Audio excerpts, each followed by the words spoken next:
Dwi Purnomo selaku Kepala SD Negeri Tondokerto, yang saya hormati Bapak Ibu Guru SD Tondokerto. Terima kasih atas kesediaannya pada pagi hari ini. Bapak Ibu bersedia hadir di ruang kelas 1 ini. Dalam kegiatan kali ini saya akan menyampaikan budaya positif. Ini merupakan salah satu tugas aksi nyata dari pendidikan guru penggerak pada modul 1.4. Sebelum kita ke materi, saya mau bertanya sama Bapak Ibu guru. Ketika Bapak Ibu mendengarkan budaya positif, apa yang ada di benak Bapak Ibu? Apa yang sudah budaya positif yang sudah Bapak Ibu lakukan di SD Tondokerto? Ayo, apa? Contohnya? Berpikir untuk yang baik untuk kemajuan SD Tondokerto. Ya, melakukan hal yang positif untuk kemajuan SD Tondokerto. Ya, terima kasih Pak Wif.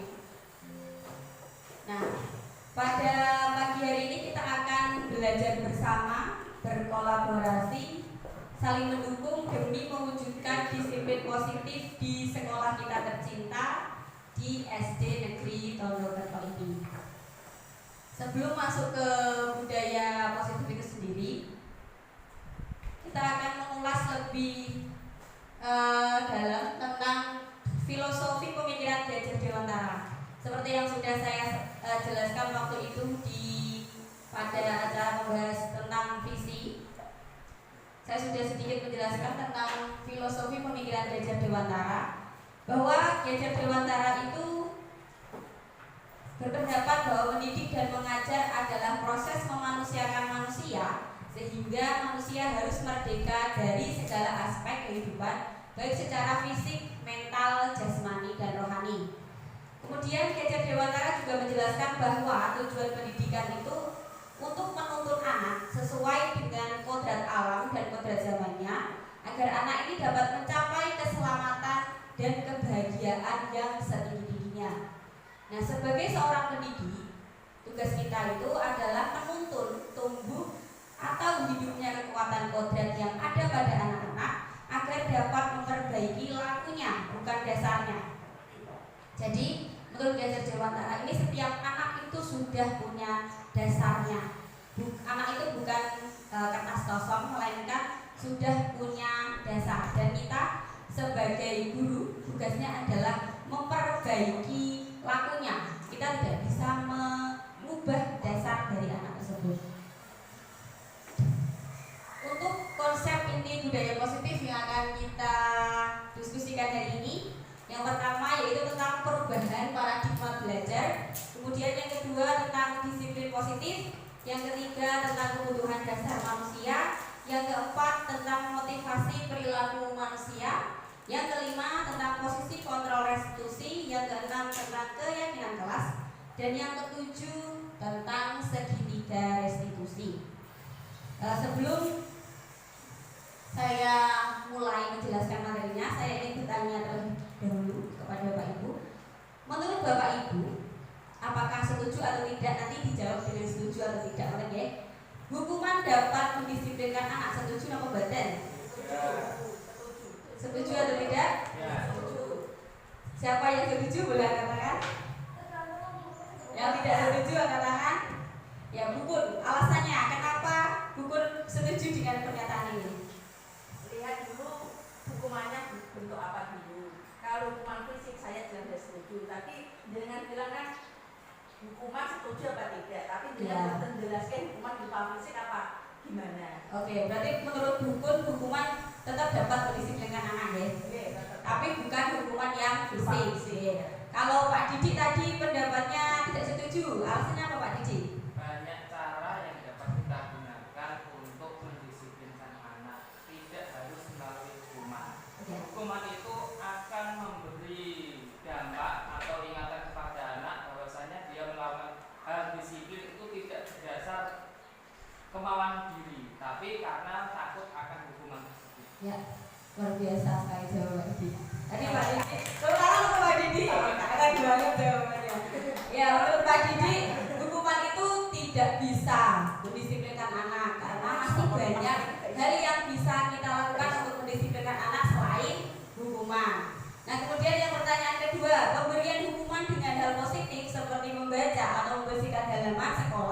dapat meningkatkan kedisiplinan anak. Setuju atau tidak? Setuju. Hukumannya itu membersihkan halaman atau membaca buku gitu. Bisa meningkatkan disiplin atau tidak? Menurut Bapak Ibu, setuju atau tidak? Setuju. Yo, gimana Bu Dwi? Bu Dwi setuju apa tidak Bu Dwi? Hukumannya bukan fisik ini. Bisa, menurut Bu Dwi dengan membersihkan halaman terus membaca buku itu bisa meningkatkan kedisiplinan. Oke, kita simpan dulu jawabannya. Nanti Bapak Ibu setelah saya paparkan, insya Allah akan paham dan mengerti. Kemudian yang pernyataan ketiga, pemberian penghargaan dapat meningkatkan motivasi belajar anak. Setuju atau tidak? Setuju atau tidak? Adakah yang tidak setuju dengan pernyataan ini? Penghargaan itu dapat meningkatkan motivasi belajar anak. Misalnya diiming-imingi apa gitu. Setuju. Saya sudah membuktikan. Apakah itu berlangsung lama? Tidak. Ya kan? Oke. Nanti Bapak Ibu akan tahu setelah belajar ini. Saya juga setelah belajar modul ini jadi tahu. Oh, ternyata seperti itu. Gitu. Kita lanjutkan ke perubahan paradigma teori kontrol. Jadi teori kontrol ini tuh guru seakan-akan mengontrol murid.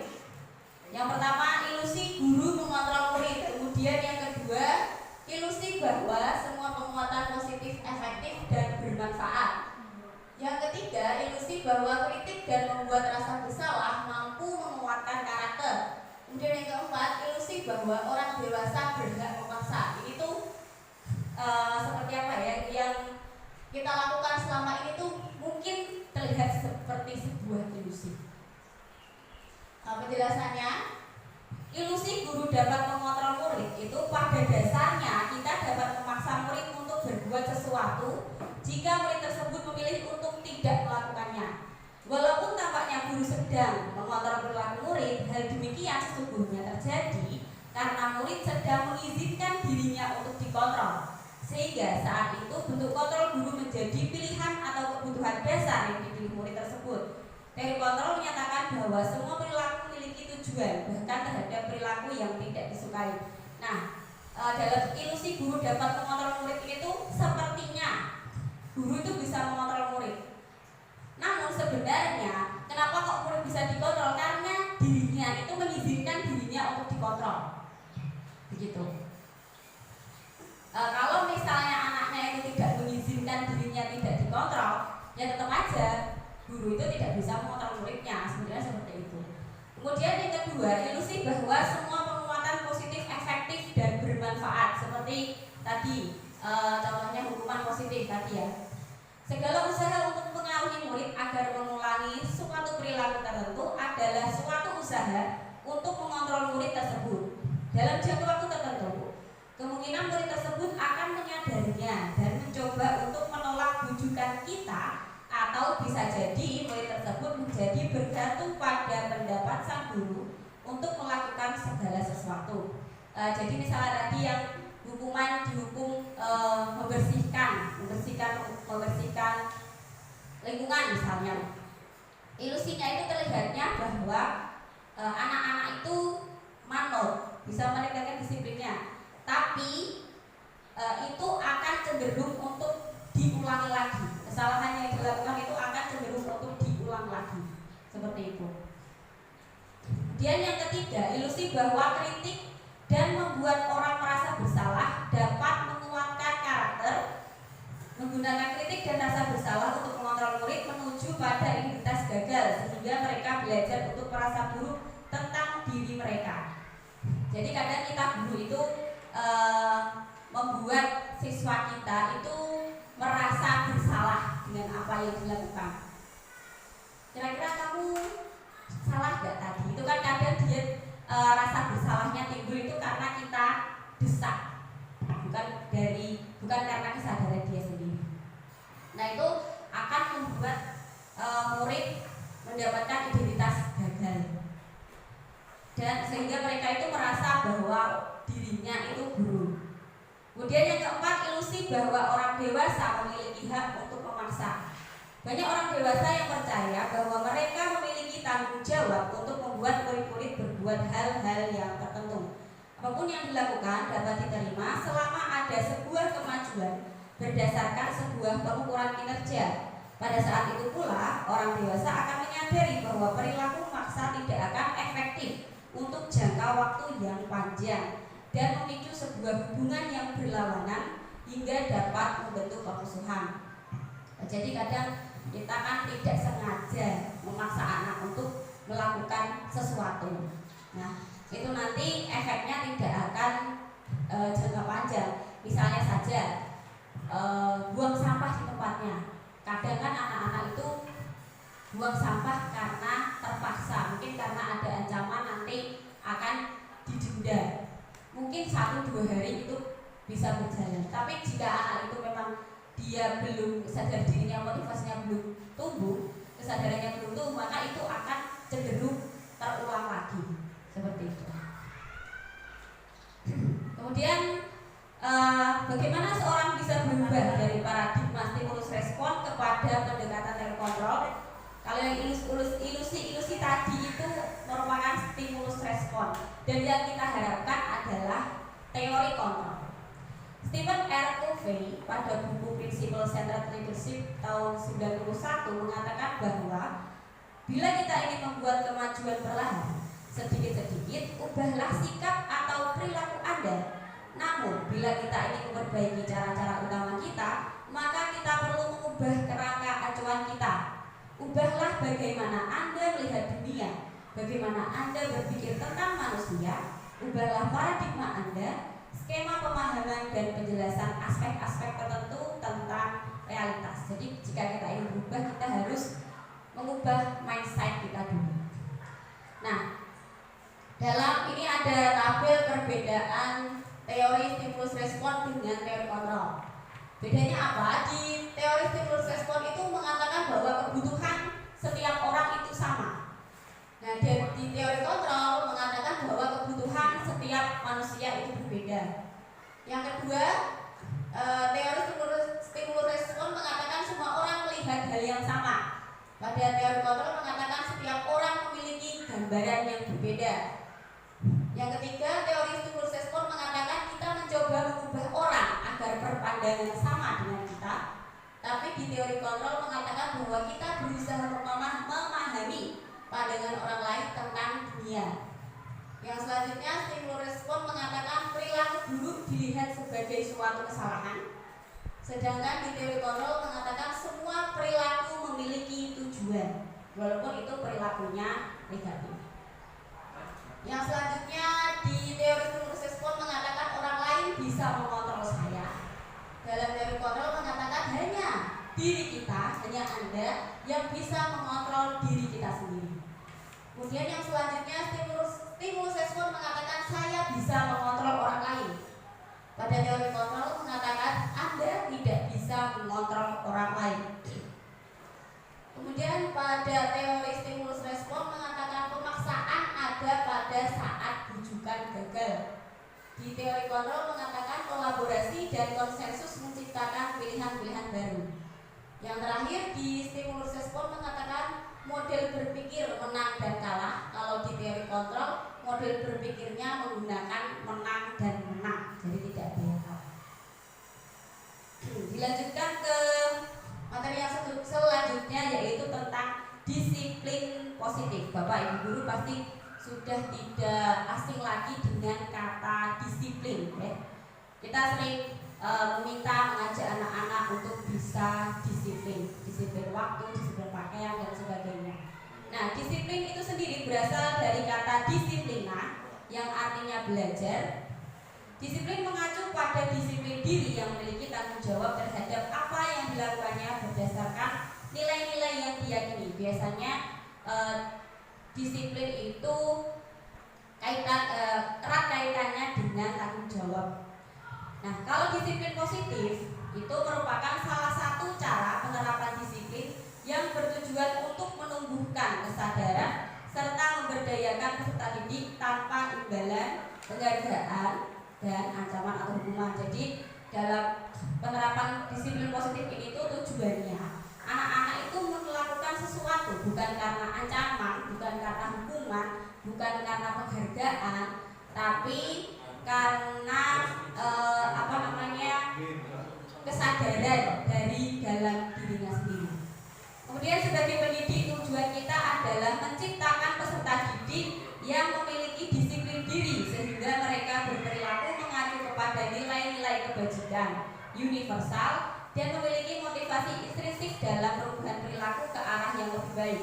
Nah, jadi tujuan kita menerapkan disiplin positif kepada anak-anak adalah supaya anak-anak itu mampu berperilaku sesuai dengan nilai kebajikan universal, tapi mereka melakukannya itu bukan karena paksaan, tapi karena motivasi dari dalam dirinya sendiri untuk merubah perilaku menjadi ke arah yang lebih baik.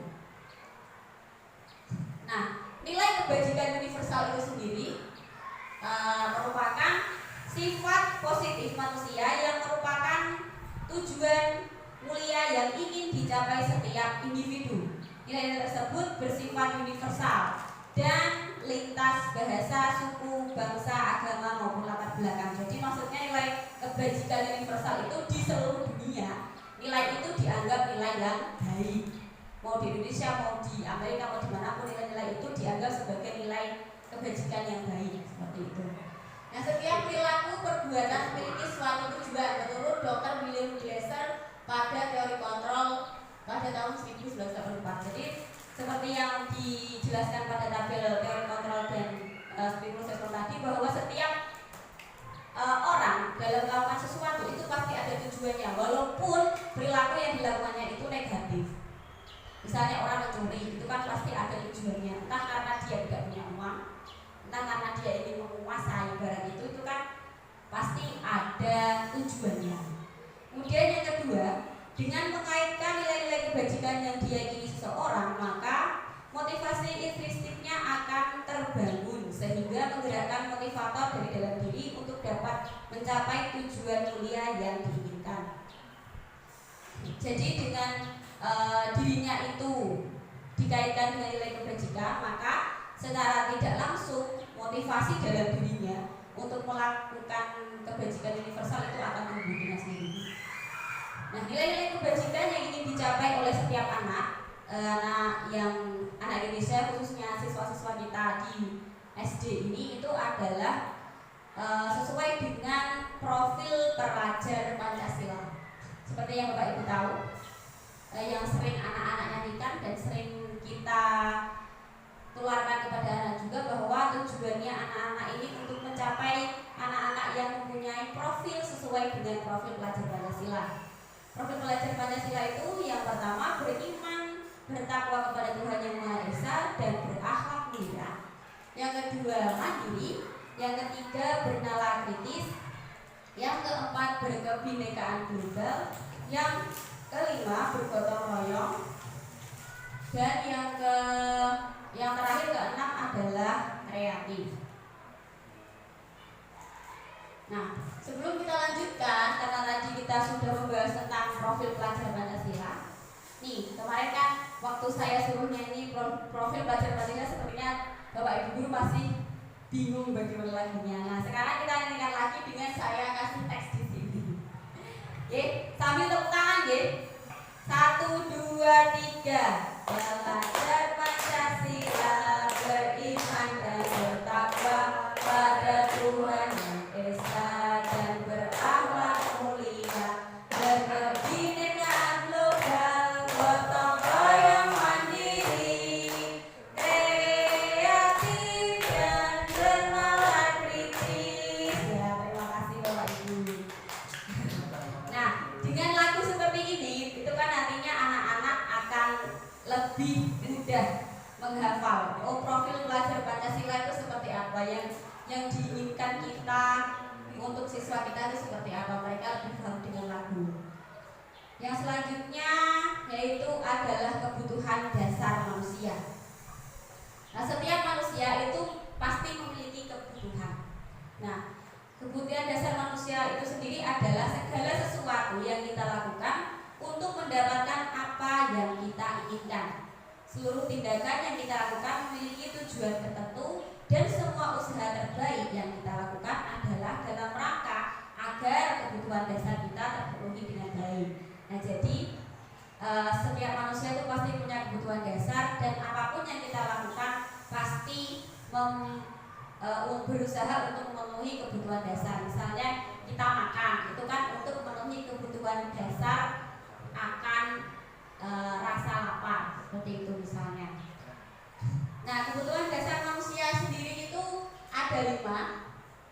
Yang pertama, kebutuhan bertahan hidup. Nah, untuk bertahan hidup itu manusia membutuhkan makanan, pakaian, tempat tinggal, keamanan, dan kesehatan. Nah, untuk memenuhi kebutuhan bertahan hidup ini kan kita bisa makan, membeli baju, punya tempat tinggal, itu kan termasuk untuk memenuhi kebutuhan bertahan hidup. Kemudian yang kedua, kebutuhan akan rasa kasih sayang dan rasa diterima. Nah, ini kebutuhan yang kedua ini contohnya adalah rasa diterima, dipedulikan, berbagi, jadi bagian kelompok, dan kerjasama. Jadi setiap manusia itu pasti membutuhkan rasa kasih sayang, rasa diterima. Yang ketiga adalah kebutuhan penguasaan. Yang termasuk dalam kebutuhan penguasaan adalah harga diri, keinginan untuk dianggap, memimpin, berprestasi, diakui, dan didengar. Jadi keinginan manusia untuk berprestasi itu juga termasuk dalam kebutuhan penguasaan. Jadi setiap manusia itu pastilah dia punya kebutuhan penguasaan, ingin dianggap. Kemudian yang keempat, kebutuhan tentang kebebasan. Yang termasuk dalam kebutuhan kebebasan ini adalah termasuk mandiri, memiliki pilihan, mencoba hal baru, dan mampu mengendalikan akhirnya. Jadi setiap manusia itu pasti dia ingin punya pilihan sendiri tanpa dipaksa. Dan yang terakhir adalah kebutuhan akan kesenangan. Contoh kebutuhan kesenangan ini adalah bermain, humor, antusiasme, dan tertawa. Jadi kalau misalnya anak-anak itu di kelas main, humor, bercanda, rame, itu juga sebenarnya termasuk salah satu cara mereka untuk memenuhi kebutuhan mereka. Kemudian ini ada contoh penerapan dari kebutuhan dasar tadi. Yang pertama, ibu guru bilang aku tidak boleh bersenandung sewaktu mengerjakan tugas. Katanya kelas harus tenang, tidak ada suara. Padahal kan aku suka dan senang menyanyi. Nah, itu contohnya ada anak yang seperti itu. Nah, itu sebenarnya kenapa kok dia suka nyanyi? Karena dia ingin memenuhi kebutuhan dasarnya yang berupa kesenangan. Kemudian yang kedua, ibu guru tidak menyapaku hari ini padahal aku pakai jepit rambut baru. Nah, itu kan dia kayak pengen diperhatikan gitu kan. Nah, itu termasuk caranya untuk memenuhi kebutuhan cinta dan kasih sayang. Kemudian yang ketiga, aku bosen, masa belajarnya cuma gitu-gitu aja, dengerin ibu guru aja. Nah, itu kebosanan anak ini sebagai salah satu cara untuk memenuhi kebutuhan dasar, yaitu kebebasan. Kemudian yang keempat, aku sebel gambarku tidak rapi, malah ibu guru nunjukin ke teman-temanku di depan kelas. Nah, itu termasuk kebutuhan akan penguasaan karena dia tidak merasa tidak dihargai. Nah, sekarang kita berbicara tentang motivasi perilaku manusia. Bahwa setiap manusia itu melakukan sesuatu pasti ada motivasinya. Seorang berperilaku karena adanya dorongan untuk mencapai kebutuhan tertentu. Nah, menurut teori motivasi perilaku manusia itu ada tiga. Di sini ada 3 hal. Yang pertama, untuk menghindari ketidaknyamanan atau hukuman. Apa yang akan terjadi apabila saya tidak melakukannya? Nah, mereka melakukan sesuatu hal agar tidak mendapatkan hukuman atau tidak mendapatkan ketidaknyamanan, itu termasuk motivasi eksternal. Kemudian yang kedua, untuk mendapatkan imbalan dari orang lain atau institusi, apa yang akan saya dapatkan apabila saya melakukannya. Jadi kalau seorang itu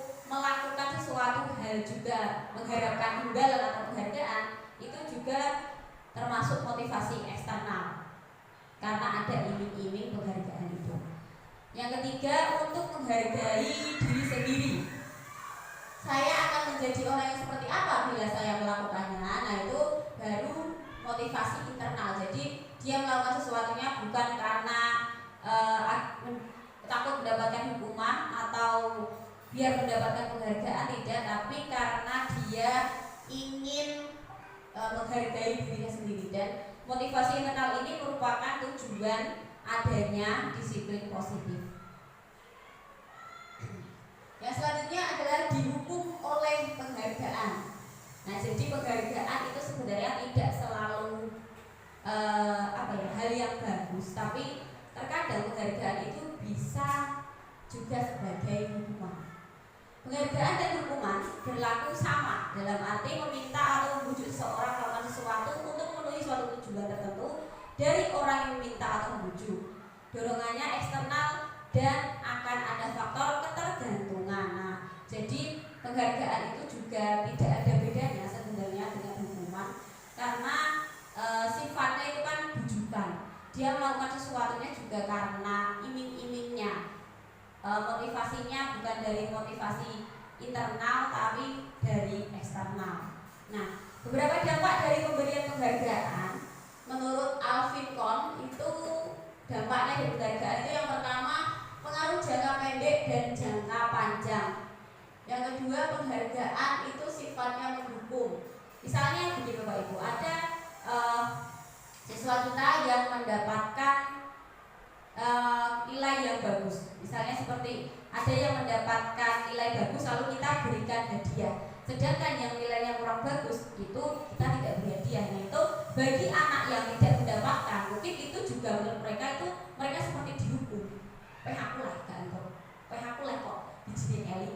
Mungkin seperti itu. Bisa jadi. Kemudian yang ketiga, penghargaan mengurangi ketepatan. Yang keempat, penghargaan tidak efektif. Yang kelima, penghargaan merusak hubungan. Jadi mungkin ada siswa yang bestie, kemudian yang satu dapat penghargaan, yang satu enggak. Nanti mungkin mereka bisa cekcok juga karena perbedaan itu. Nah, Alvin Kohn pada buku Punish by Reward tahun 1995 mengemukakan baik penghargaan maupun hukuman adalah cara mengontrol perilaku seseorang yang menghancurkan potensi untuk pembelajaran yang sesungguhnya. Menurut Kohn, secara ideal tindakan belajar itu sendiri adalah penghargaan sesungguhnya. Berikut ini adalah beberapa pernyataan dari hasil pengamatannya selama ini tentang tindakan memberikan penghargaan yang nilainya sama dengan menghukum seseorang. Tadi penjelasan dari tadi ya, yang pertama ada penghargaan jangka pendek dan jangka panjang. Penghargaan efektif jika kita menginginkan seseorang melakukan sesuatu yang kita inginkan dalam jangka waktu pendek. Jadi penghargaan itu efektif diberikan jika itu hanya untuk jangka waktu yang pendek. Yang kedua, jika kita menggunakan penghargaan lagi dan lagi, maka orang tersebut akan bergantung pada penghargaan yang diberikan serta kehilangan motivasi dari dalam. Jadi misalnya Bapak Ibu guru punya anak, besok nek kamu dapat ring 1 tak beliin sepatu misalnya. Nah beneran dapat ring 1 dibeliin sepatu. Yang selanjutnya semester 2 nanti dia juga pasti akan ditanya lagi, Bu nanti kalau aku dapat ring 1 mau dibelikan apa lagi. Nah itu jadi motivasinya itu jika penghargaan diberikan berulang, motivasinya jadi motivasi dari penghargaannya, bukan motivasi dari anaknya itu sendiri. Kemudian yang kedua, penghargaan tidak efektif.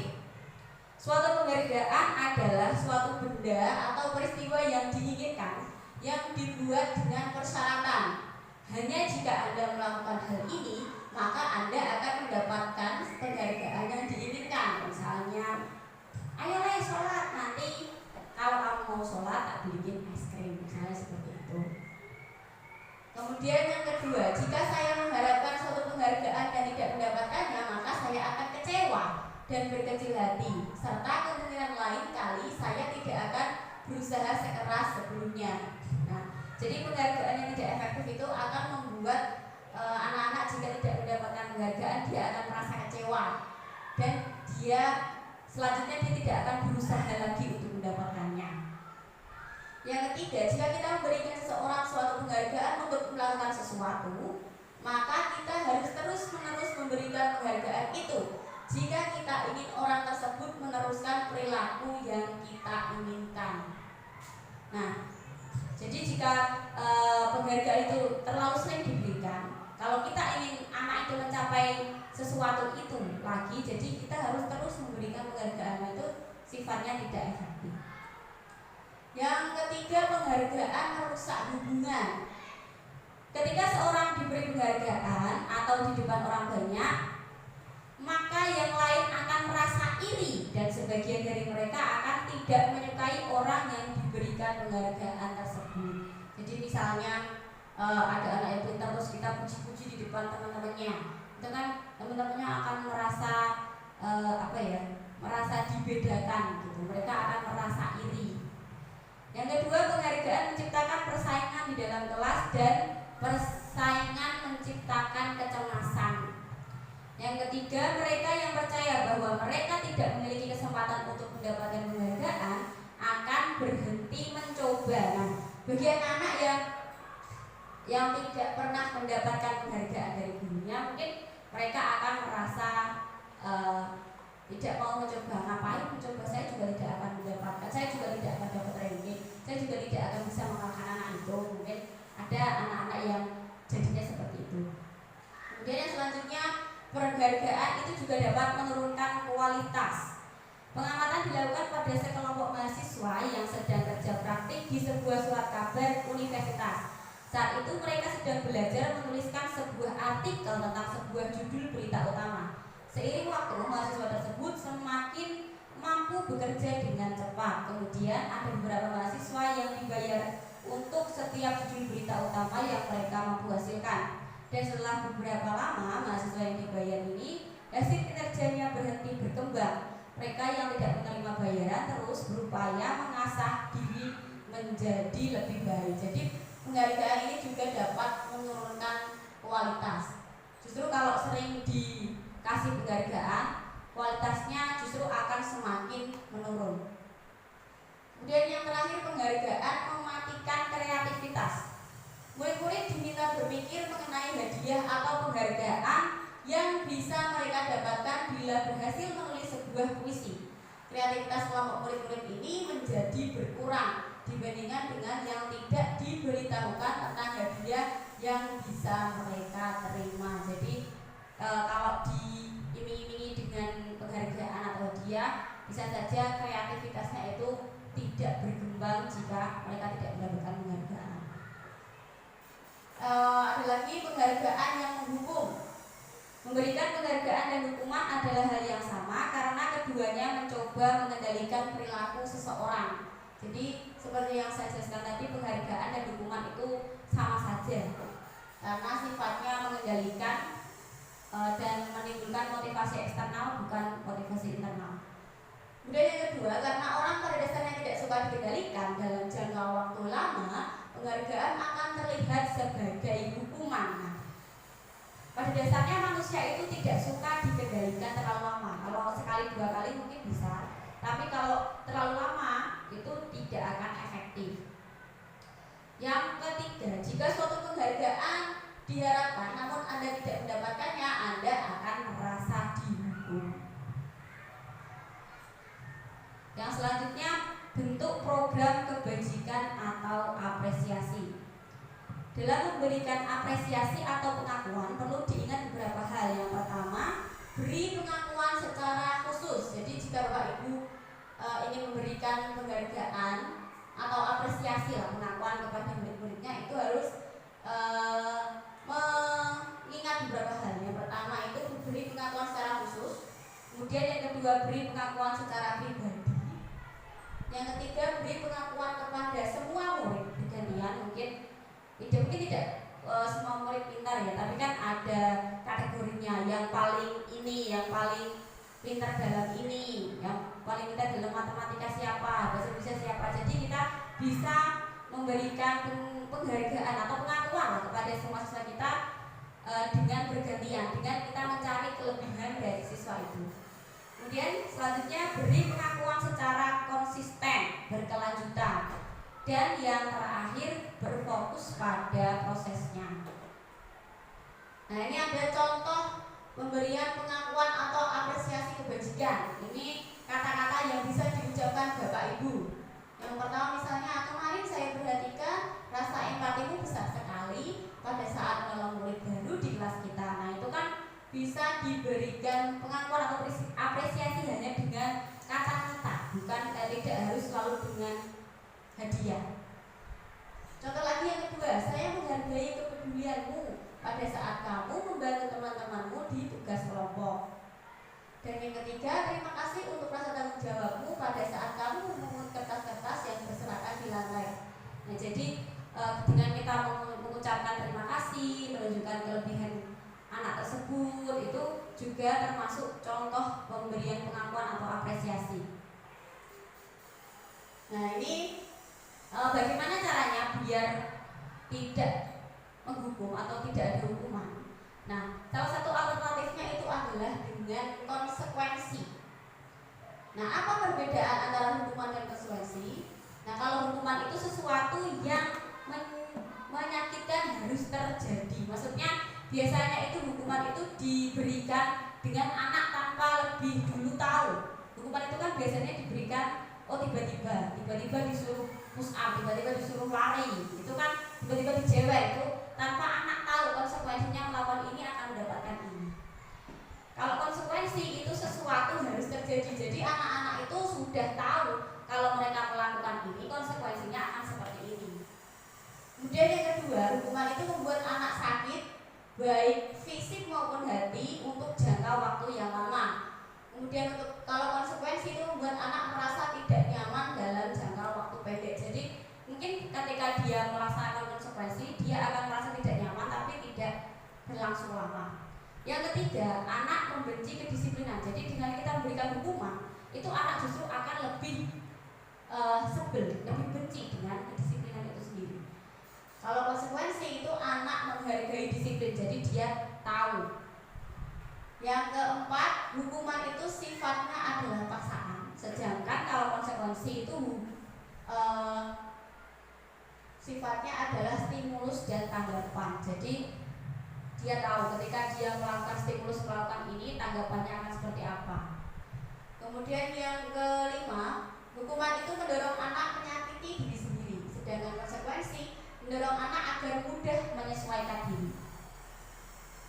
Yang keenam, hukuman itu adalah konsep diri yang buruk, sedangkan konsekuensi merupakan konsep diri yang baik. Selanjutnya, dalam hukuman anak belajar untuk menyembunyikan kesalahan, tapi dalam konsekuensi anak belajar untuk mematuhi peraturan.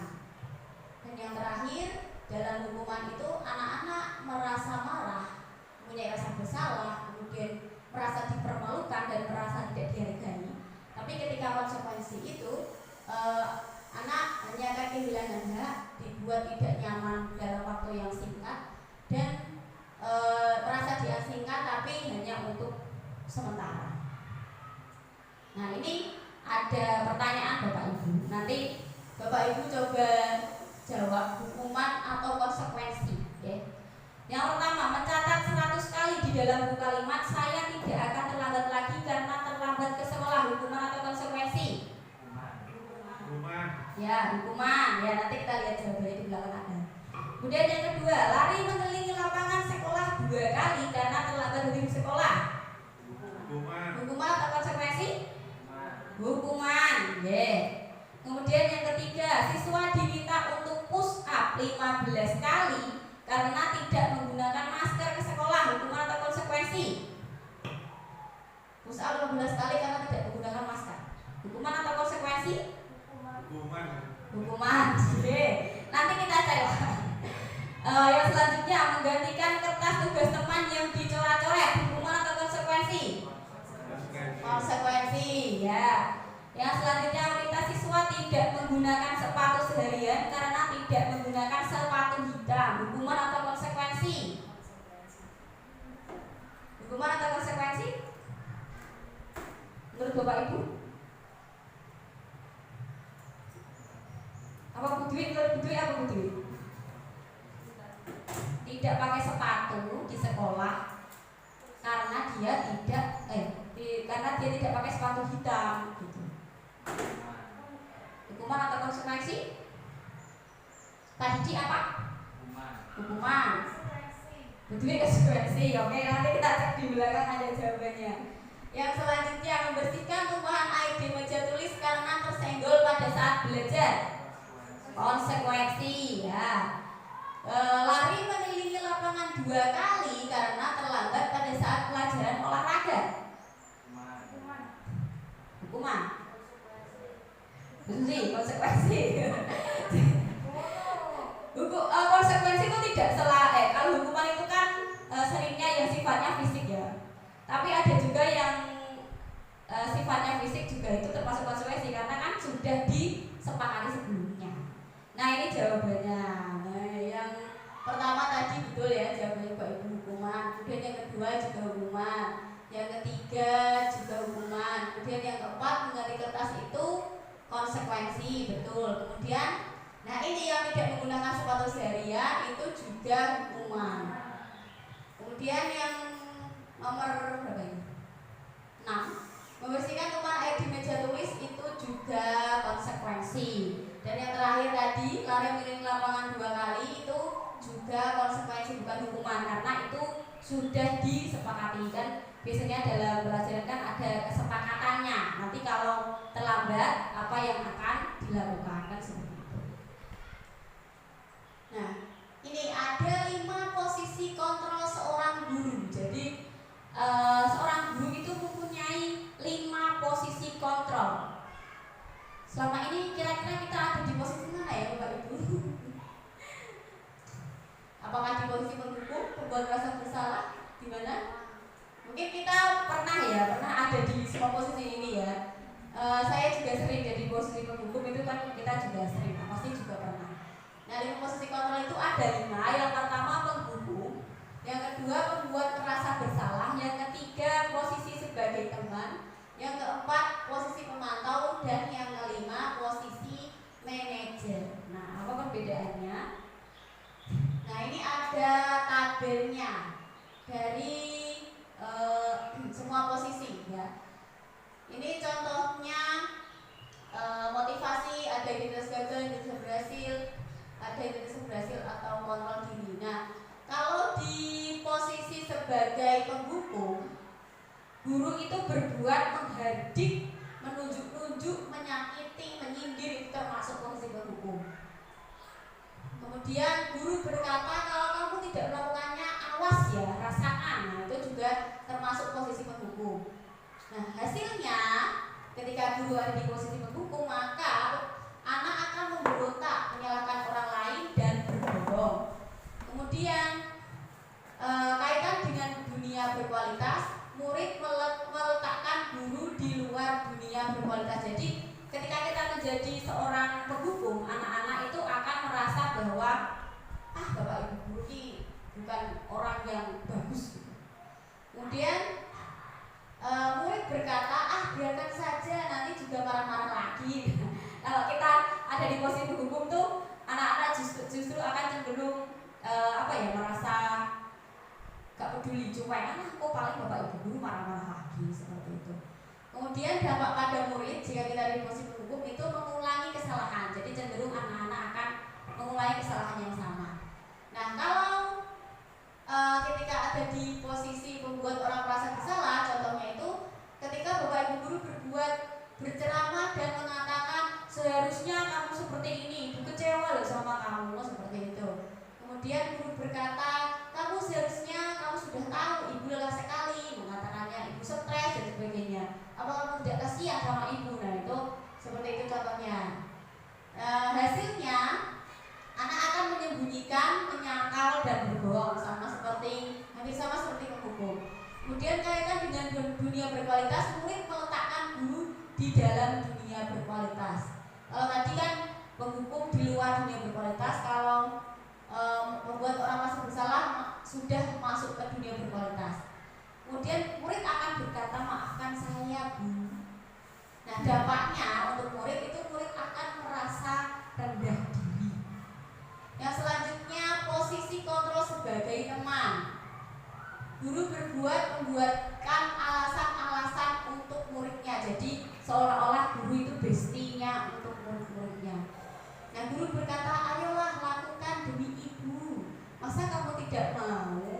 Ingat tidak ibu pernah bantu kamu. Nah, misalnya kayak sama temen gitu. Nah, hasilnya itu nanti murid akan lebih ketergantungan sama gurunya. Kaitannya dengan dunia berkualitas, murid meletakkan guru sebagai orang yang sangat penting di dunia berkualitas. Murid berkata, saya pikir bapak ibu itu teman saya, ternyata begitu. Dampak pada murid menjadi lemah, tidak mandiri dan cenderung ketergantungan sama gurunya. Kemudian yang keempat adalah posisi pemantau.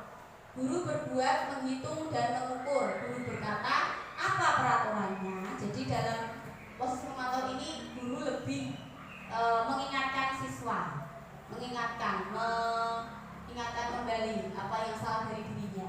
Kemudian hasilnya murid bisa menyesuaikan diri bila diawasi. Kaitannya dengan dunia berkualitas, murid meletakkan guru, peraturan dan hukum di dunia berkualitas. Jadi kalau tadi gurunya saja yang ditaruh di dunia berkualitas, tapi kalau ini murid juga sudah meletakkan peraturan dan hukum itu di dunia berkualitasnya dia. Murid berkata, berapa banyak bintang yang saya harus peroleh, berapa halaman yang harus saya tulis. Dapat pada murid menitik beratkan pada sanksi atau hadiah untuk dirinya. Dan yang terakhir adalah posisi manajer. Guru berbuat mengajukan pertanyaan-pertanyaan. Jadi pada posisi ini guru banyak mengajukan pertanyaan untuk siswanya. Kemudian guru berkata, apa yang kita yakini, apa yang bisa kau kerjakan untuk memperbaiki masalah ini. Jadi dalam posisi guru sebagai manajer ini, anak-anak ini diajak untuk istilahnya menyelesaikan masalahnya sendiri dengan cara mereka sendiri. Dan yang hasilnya menguatkan pribadi. Kaitannya dengan dunia berkualitas, murid meletakkan dirinya sebagai individu yang positif dalam dunia berkualitas. Kalau tadi gurunya yang dilihat sebagai dunia berkualitas, tapi kalau dalam posisi manajer ini, murid meletakkan dirinya sendiri di dunia berkualitas. Kemudian murid berkata, bagaimana caranya saya bisa memperbaiki keadaan? Dampak pada murid bisa mengevaluasi diri, bagaimana cara memperbaiki diri. Nah, idealnya sebagai seorang guru itu kita harusnya masuknya di posisi pemantau dan manajer. Tapi sebagai seorang guru kan kita juga pasti punya kelebihan dan kekurangan. Jadi mungkin saja kita tidak sengaja ada di posisi pendukung atau membuat orang merasa bersalah. Tapi kalau menurut teori paling ideal itu adalah di posisi manajer. Dan saya harapkan semoga Bapak Ibu nanti bisa paling tidak berusaha lah untuk mendekati posisi-posisi yang ideal ini. Nah, yang selanjutnya adalah tentang keyakinan kelas. Mungkin di kelas-kelas Bapak Ibu sudah ditempel peraturan kelas atau keyakinan kelas. Di kelas berdiri apa berdiri? Peraturan kelas. Nah, ada yang menyebutnya peraturan kelas, ada yang menyebutnya keyakinan kelas. Mengapa tidak peraturan saja? Mengapa harus keyakinan kelas? Mengapa kita memiliki peraturan harus menggunakan helm bila mengendarai kendaraan roda 2? Nah, itu pertanyaan tentang peraturan. Mengapa kita memiliki peraturan 3M, menggunakan masker, mencuci tangan, dan menjaga jarak 1,5 meter? Mengapa kita memiliki peraturan harus datang tepat waktu pada saat mengikuti pelatihan? Untuk mendukung motivasi intrinsik, kembali ke nilai-nilai atau keyakinan lebih menggerakkan seseorang dibandingkan mengikuti serangkaian peraturan. Jadi kalau peraturan itu biasanya sifatnya terpaksa, tapi kalau keyakinan kelas ini nanti dibuat dari keyakinan anak masing-masing. Nah, nilai-nilai keselamatan atau kesehatan inilah yang kita sebut sebagai suatu keyakinan, yaitu nilai-nilai kebajikan universal yang disepakati secara tersirat dan tersurat, lepas dari latar belakang, suku, negara, bahasa maupun agama. Nilai-nilai kebajikan bahwa menekankan pada keyakinan seseorang akan lebih memotivasi seseorang dari dalam Seseorang akan lebih tergerak dan bersemangat untuk menjalankan keyakinannya daripada hanya sekedar mengikuti serangkaian peraturan tertulis tanpa makna. Murid-murid pun demikian, mereka perlu mendengarkan dan memahami arti sesungguhnya tentang peraturan yang diberikan. Apa nilai-nilai kebajikan di balik peraturan tersebut? Apa tujuan utamanya, dan menjadi tidak tertarik atau takut sehingga hanya sekedar mengikuti serangkaian peraturan-peraturan yang mengatur mereka tanpa memahami tujuan mulianya. Jadi biasanya kalau di sekolah ada peraturan sekolah itu kan yang membuat itu kan pihak sekolahnya, guru dengan kepala sekolah, siswa tidak terlibat. Jadi mereka mau tidak mau harus mengikuti peraturannya. Jadi mereka terpaksa melakukannya. Nah, kalau keyakinan kelas itu dibentuk dari nilai kebajikan yang ada di kelas tersebut. Nah, cara menentukan keyakinan kelas yang pertama adalah orientasi kepada murid tentang pentingnya keyakinan kelas bagi kelancaran proses pembelajaran. Jadi kita kasih tahu dulu tujuannya membentuk keyakinan kelas itu apa. Kemudian yang kedua, tanyakan kepada murid bagaimana kelas impian mereka. Kita tanyakan kepadanya bagaimana kelas yang kalian inginkan itu yang seperti apa. Kemudian yang ketiga, bimbing murid-murid untuk berpendapat dan dituliskan keyakinan kelas yang mereka inginkan di kertas yang telah disediakan. Jadi kalau saya kemarin pakainya sticky note. Nah, nanti anak-anak menuliskan keinginannya untuk kelasnya itu seperti apa. Kemudian yang selanjutnya, susunlah keyakinan kelas sesuai prosedur dan gunakan kalimat yang positif. Nah, dalam buat keyakinan kelas ini usahakan menggunakan kalimat yang positif. Maksudnya tidak menggunakan kata tidak atau dilarang. Jadi nanti jika anak-anak menuliskannya masih dengan menggunakan kata tidak atau dilarang, itu nanti tugas Bapak Ibu guru untuk mengubahnya menjadi kalimat yang positif. Misalnya anak-anak menulis tidak boleh ramai. Nah, itu nanti bisa diubah menjadi suasana kelas yang kondusif seperti itu. Kemudian yang selanjutnya, tinjau ulang keyakinan sekolah atau kelas secara bersama-sama. Jadi dicek lagi yang sudah dituliskan anak-anak, yang sudah dibuat Bapak Ibu guru menjadi kalimat positif, itu ditinjau ulang, ditinjau kembali. Kemudian yang terakhir, mengecek dan menyepakati keyakinan kelas. Nah, keyakinan kelas ini nanti harusnya disepakati oleh semua anggota di kelas. Nah, saya punya video kemarin saya melaksanakan keyakinan kelas, bisa didapat sebentar.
kebetulan ini kemarin itu di kelas 4 banyak yang pengen kelasnya itu bersih.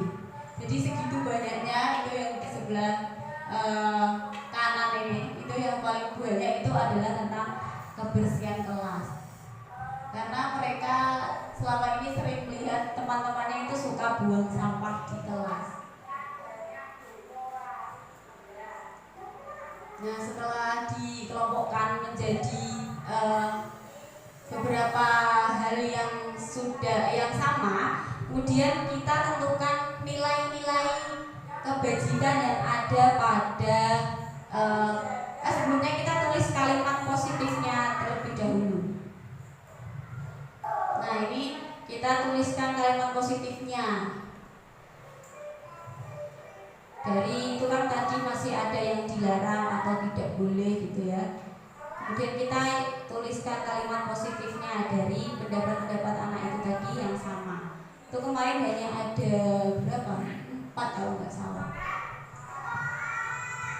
Nah, kemudian setelah kita tulis kalimat positifnya, kita tentukan nilai kebajikannya. Jadi nilai kebajikannya itu apa? Apakah itu disiplin, apakah tanggung jawab, ataukah mandiri? Contohnya itu tadi menjaga kebersihan kelas, itu kan berarti nilai kebajikannya adalah disiplin misalnya. Terus mengerjakan tugas sendiri, tidak mengerjakan tugas sendiri, itu mandiri dan seperti itu. Jadi ditekankan nilai kebajikannya dari keyakinan kelas itu untuk anak-anak di kelas tersebut. Nah, setelah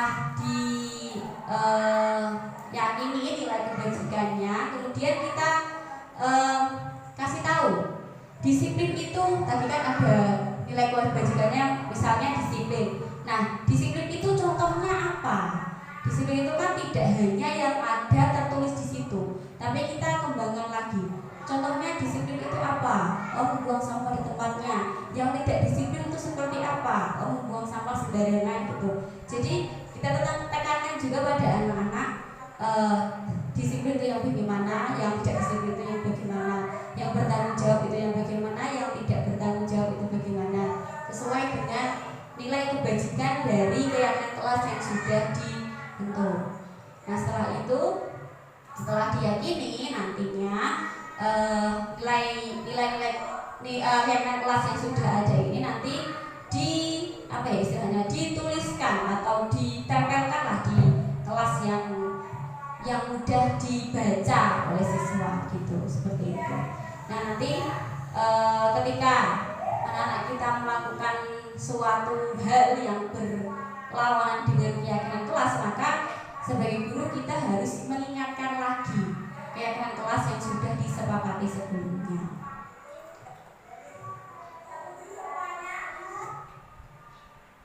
Nah, kembali ke sini, yang selanjutnya ini adalah materi terakhir tentang pendekatan restitusi. Nah, sebuah cara menanamkan disiplin positif pada murid salah satunya adalah menggunakan pendekatan restitusi. Nah, restitusi itu sendiri adalah proses menciptakan kondisi bagi murid untuk memperbaiki kesalahan mereka sehingga mereka bisa kembali pada kelompok mereka dengan karakter yang lebih kuat. Nah, ciri-ciri restitusi yang pertama, restitusi bukan untuk menebus kesalahan, namun untuk belajar dari kesalahan. Yang kedua, restitusi ini adalah tujuannya untuk memperbaiki hubungan. Yang ketiga, tawaran bukan paksaan. Yang keempat, menuntut untuk melihat ke dalam diri. Jadi ketika anak melakukan kesalahan, diminta untuk melihat dari dalam dirinya. Kemudian yang selanjutnya, mencari kebutuhan dasar yang mendasari tindakan. Yang keempat, yang selanjutnya cara yang paling baik. Yang selanjutnya, fokus pada karakter bukan tindakan. Dan yang terakhir, menguatkan fokus pada solusi dan mengembalikan murid yang berbuat salah pada kelompoknya. Nah, segitiga restitusi tadi itu ada 3. Segitiga restitusi merupakan suatu proses dialog yang dijalankan oleh guru agar dapat menghasilkan murid yang mandiri dan bertanggung jawab. Nah, pada segitiga restitusi ini ada 3 tahapan. Yang pertama, menstabilkan identitas.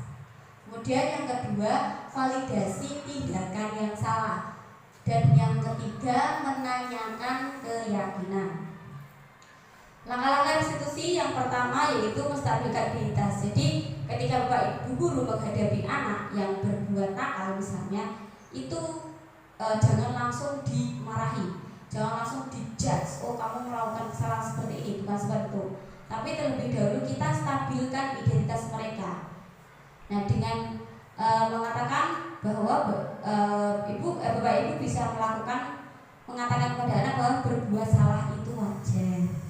Atau Bapak Ibu juga pernah kok berbuat salah, atau tidak ada manusia yang sempurna.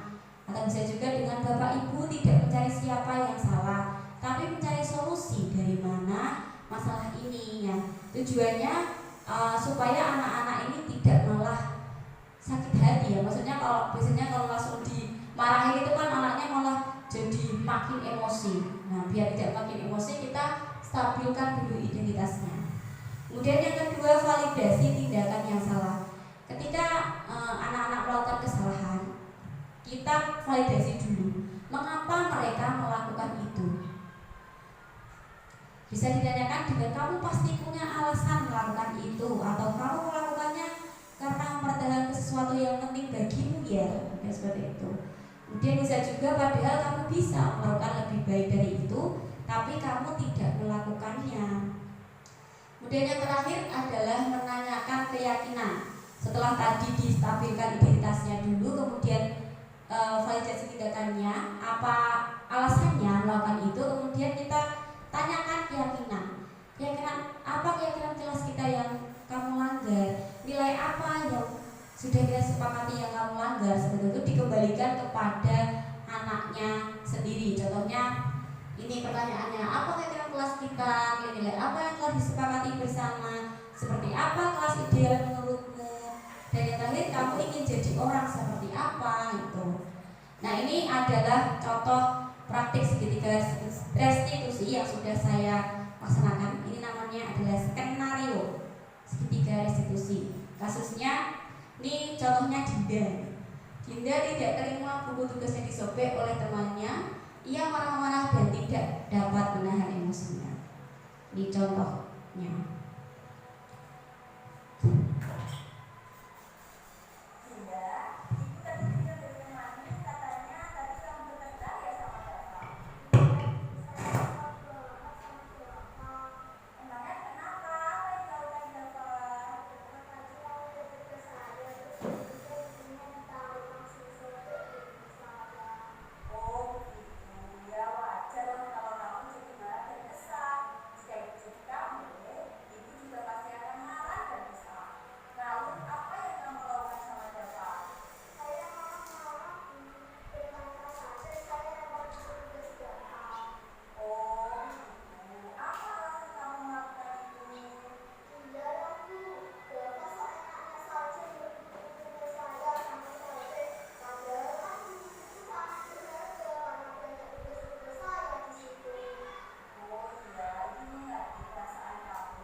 contoh penerapan segitiga restitusi. Jadi ketika kita menghadapi seorang siswa yang melakukan kesalahan, jangan langsung dimarahi, tapi ditanya terlebih dahulu. Idealnya seperti itu.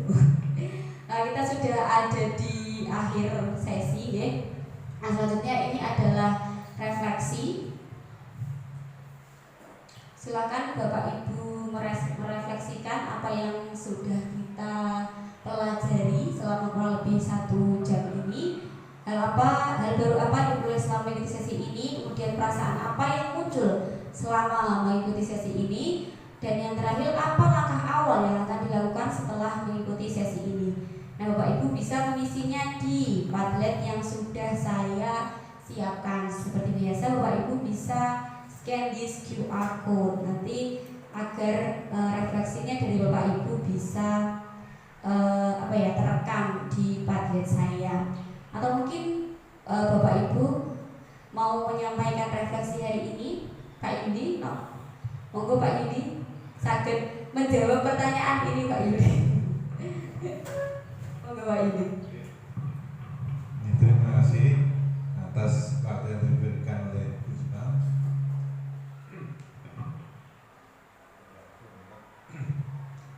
Hal baru apa yang diperoleh selama mengikuti sesi ini, yaitu perbaikan atau pembaruan dalam pembelajaran. Dengan pembelajaran model seperti yang disampaikan Bu Isma, saya berkeyakinan ada peningkatan di dalam hasil asesmen, hasil pada anak lebih maksimal. Kemudian perasaan apa yang muncul selama mengikuti sesi ini? Ya senang, kita tidak terfokus pada artinya monoton apa yang disampaikan, tapi kita juga aktif, juga berpendapat, sehingga di dalam penyampaian ini diskusinya lebih hidup, ada timbal balik. Kemudian apa langkah yang awal yang akan dilakukan setelah mengikuti sesi ini? Yang mencoba mempraktekkan sesuai apa yang sudah disampaikan didikan contoh, terutama bagi kelas 1, 4, terus 2 dan 5. Karena mulai tahun pelajaran 2023 sama 2024 harus sudah melaksanakan kurikulum merdeka. Begitu. Terima kasih. Ya, terima kasih Pak Yuli atas refleksinya pada kegiatan hari ini. Terima kasih juga saya ucapkan kepada Bapak Ibu yang sudah bersedia membersamai dan mendengarkan saya selama kurang lebih 1 jam ini. Terima kasih atas perhatiannya. Kurang lebihnya mohon maaf. Wabillahi taufiq wal hidayah. Wassalamualaikum warahmatullahi wabarakatuh.